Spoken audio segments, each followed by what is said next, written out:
About that, ran out of fuel there. That's why it sounded lean going down that hill.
Starting to rain a bit now. I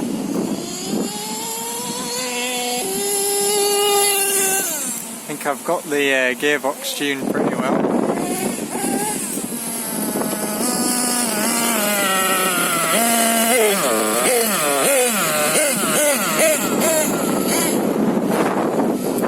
Try reverse.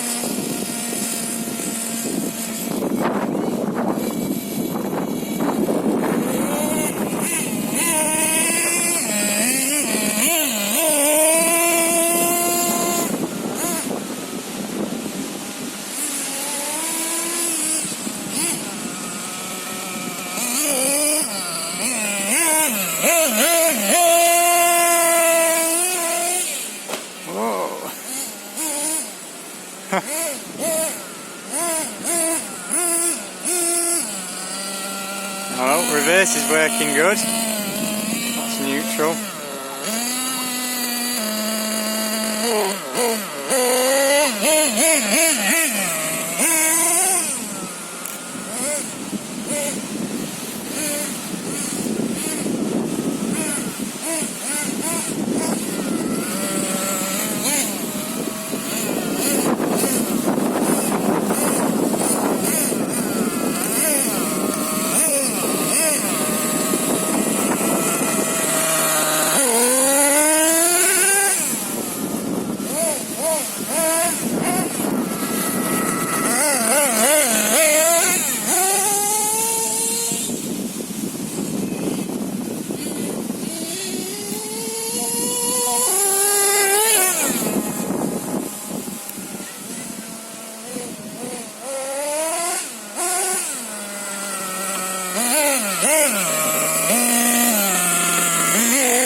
So as you will have just seen, I've been out giving the Hyper MT Sport Plus Nitro a run, and it's gone really well. I've got it nicely dialed in and tuned now. Also did a bit of gearbox tuning so that it would shift earlier. So let's just have a look at it post run. The body seems to be holding up okay. It's got a little bit of dirt on it now, but what do we expect? It's definitely still looking good. The only thing is with the body that I noticed is on the first couple of tanks I ran with the body on, the engine doesn't get very much airflow, so it did get up to about 123 degrees maximum when I was going up and down trying to tune the gearbox. So I probably need to cut out a hole here and maybe a hole in the windscreen as well. That might help a bit, but other than that the body was okay. The tape on the inside of there definitely doing its job, keeping the exhaust from rubbing on the inside of the shell. It has got a bit of a bit that's rubbed off there though, and that's because the brake linkage is super sharp and it keeps hitting it, so I might cut the end of that a little bit shorter. The clutch is working really nicely.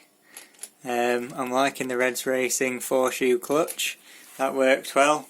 Like I say, I turned the screw in the gearbox out about 1/8 of a turn twice, so 1/4 of a turn overall, just to get it to shift a bit earlier, because at first, as you will have seen on the first tank with the body off, it was screaming for like 2 or 3 seconds before it changed gear, unless it was going downhill, and then it'd change a bit quicker. But in the later tanks you'll see, when I richened it out on the high speed needle a little bit and leaned it out on the low speed needle a bit, you'll see that it shifts quite a bit better.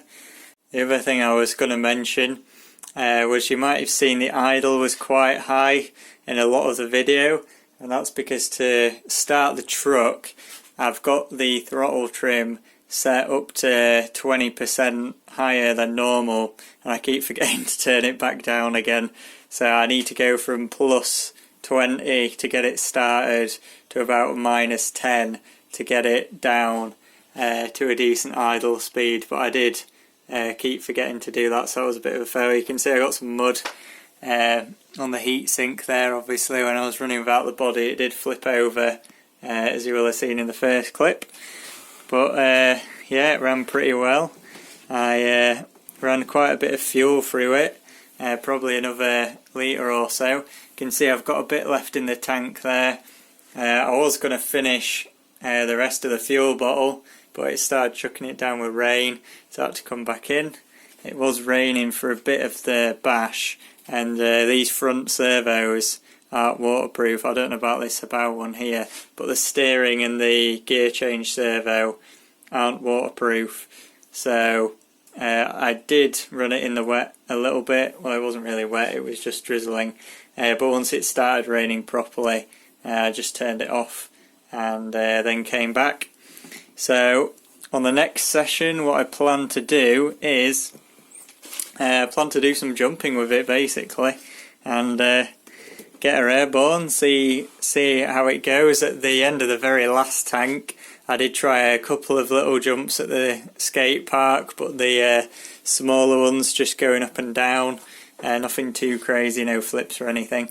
So I'm probably going to do some small jumps to start with, and then I'll build up to the half pipe, and then hopefully get some flips in and get it sent. So the exhaust hanger is doing really well, doing a good job. As you can see, the exhaust is still all attached nicely. The pull start's still a little bit floppy, but I don't know what's up with that. Who really cares? It doesn't matter. It doesn't seem to melt on the exhaust, and yeah, I'm really happy with the clutch and the gearbox settings now. It's all set up pretty nicely. So yeah, I guess I'll see you in the next one. Goodbye.